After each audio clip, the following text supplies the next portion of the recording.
Yeah, back down on the links here at Conway Golf Club, testing where it matters out on the golf course. And I'm going to look at two putters from a brand that you maybe haven't heard of yet. In terms of golf clubs, there have been some iconic styles over the years. In terms of putters, some of the most iconic styles have stood the test of time. That makes them timeless. 350 grams of CNC milled carbon steel in two head shapes, the Legacy and the Tradition. The Tradition pays its respects to the classic ping answer. The Legacy is a homage to the classic putter as used by Tiger Woods himself. Each putter is handcrafted in the US, 3 colour options: satin, black oxide and blue PVD. Scotty Cameron, Even Roll, TaylorMade, Odyssey. There's some big names out there been producing putters for some time. And my question is to you before we get too far into this, have you ever heard of a brand called Timeless? I reckon most of you the answer will be no. In the comments down below I want to know what putter you've got in the bag currently, what make and what style.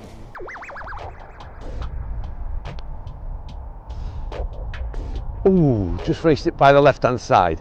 Right, we're going to kick things off with looking at this Legacy putter. You've just heard the details on there, and like it says, very much built on the profile that was designed and as used by Tiger Woods in all those major victories. So it seems that me and Tiger, our putting style is identical. Maybe not. But anyway, the Legacy putter, you've seen plenty of images and it's fair to say it's very easy on the eye.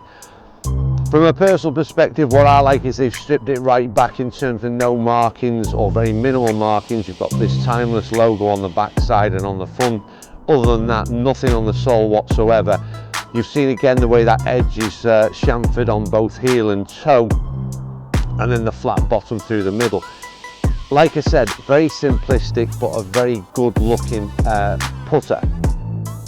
On the front itself, that milled face to me is as good as anything that I've seen.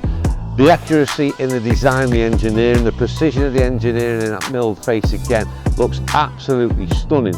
So from a looks perspective, I've got to say the Legacy in terms of a blade putter looks absolutely stunning. And we still can't hold one. Come on camera, and let's put this one in. That's got to be in. Maybe not.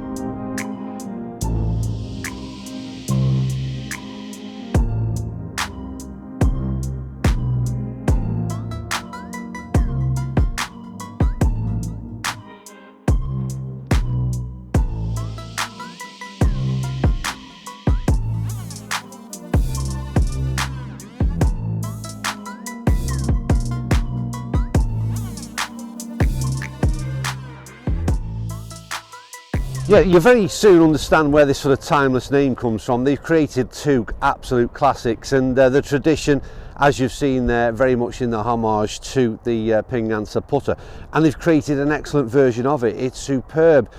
I'm going to say throughout the whole thing, I'm going to probably repeat myself in that the way in which this has been put together, this CNC milled face, the whole body itself, is the construction of it is superb, and it oozes quality. Once again, that same very simplistic design, no markings whatsoever, very much more a rounded profile like the ping answer. On a personal level, I would prefer the look of the Legacy putter, but like I said, that's purely from a personal perspective on how it looks. I've played sort of I don't know, maybe half a dozen rounds now with both putters, and I have to say the big deal is always the same, isn't it? It's you know, there's no magic wands. That's the saying that I use quite often, because you ain't going to buy a putter it's all of a sudden going to hold putts for you. What this does very well, and both putters do very well, like I said, the face is identical, so there shouldn't be no differences there, is the kind of the control in which the line you're able to set it on, and then that control in how the ball comes off the face is all you can really ask for. It does it very, very well. It does it consistently well, and the sound and feel of both of them is superb. It really is.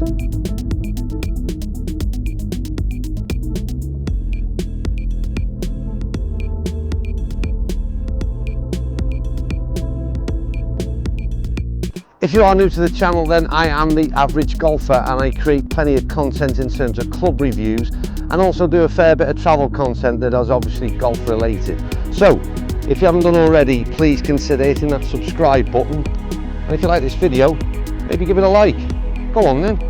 Right, so I've had the 2 putters in the bag for the past 10 days since we've been allowed out to play golf in Wales, and I've got to say, more often than not, and if you've seen any videos that I've produced over that period, I've been reaching for this Legacy putter. The version itself and the way it sits behind the ball, I prefer just on the eye. It's as simple as that. But again, I'll repeat, the feel from both of them is identical. But what is it what you're looking for when you're looking to buy a putter? Well, I think aesthetics is a big part, because it sort of breeds confidence. And one thing you've got to decide, do you use a blade putter or do you use a mallet style? Because if you're a mallet style putter, then obviously these are dismissed straight away. And for me, I would have been traditionally drawn to that mallet style in terms of my putting stroke and style. But what I will say is, putting with this over this last couple of weeks, it's been very, very consistent. Again, I mentioned that word consistent. The face and being able to control distance has been superb, because I think that's the next thing you're then looking at. You know, putters over the years and all the different types that you've tried and perhaps had a look at, the face insert to me is the very important bit, and manufacturers have tried many different sort of materials in there, and how you sort of, whether or not it's a sound or whether it's a feel or whether or not they're both the same thing, but what you then get back into their hands is the thing that resonates in the brain, that for me allows you to control pace, and that's that very important key thing. And I think, like I said, what I can't stress enough is how well this company have milled that face. The consistency of it is superb, and again, that sort of sound and feel is fantastic. These have both got this kind of plumb line neck, which is something that, again, it's probably what you'd call a more traditional style of neck. Oh, nearly. Something that I particularly like. This sits very well at address. And again, the other thing I will say that you're looking for from a putter is something that's nicely, has got a nice balance to it throughout the swing. And again, this sort of, I think it's 350 gram, I said in the intro, in terms of the weight ahead. It's a really nice, well-balanced putter. There'll be a bit of toe hang in there. We couldn't hold 2, could we? This is going so well, I'm going to have to gain this. I said it didn't suit my putting style. There's a slight bit of toe hang in there. If we can get that out of my way, yes. And again, ideally suited to a slightly different putting stroke from mine. However, that's, those last 2 putts just suggest otherwise. Like, putter videos always tend to be quite short and sweet, because they're very much a straightforward product, and I also think from an opinion perspective it's very much down to the individual on the preferences that you like and require from a putter. Timeless as a company have said that they're prepared to give viewers of the channel an access to a price of $279 US. That includes shipping to the UK as well. And my opinion on that price point is this, is that if this putter was put together and had a brand name of a better known or more well-known brand, it would be coming in at a much higher price point. So quality as opposed to that price point, I think you're getting a real good deal. But again, that's very much on how you decide to spend your money and what you think is deemed as value. But honestly, in all the putters I've tried and at that price point, it's very well priced. I'm going to leave it there. There's no more to be said. Apart from, can we all one? Can we all one? Do you know what? This might just end up in the bag. Ever since I've said it doesn't suit my putting style, I've held every putt.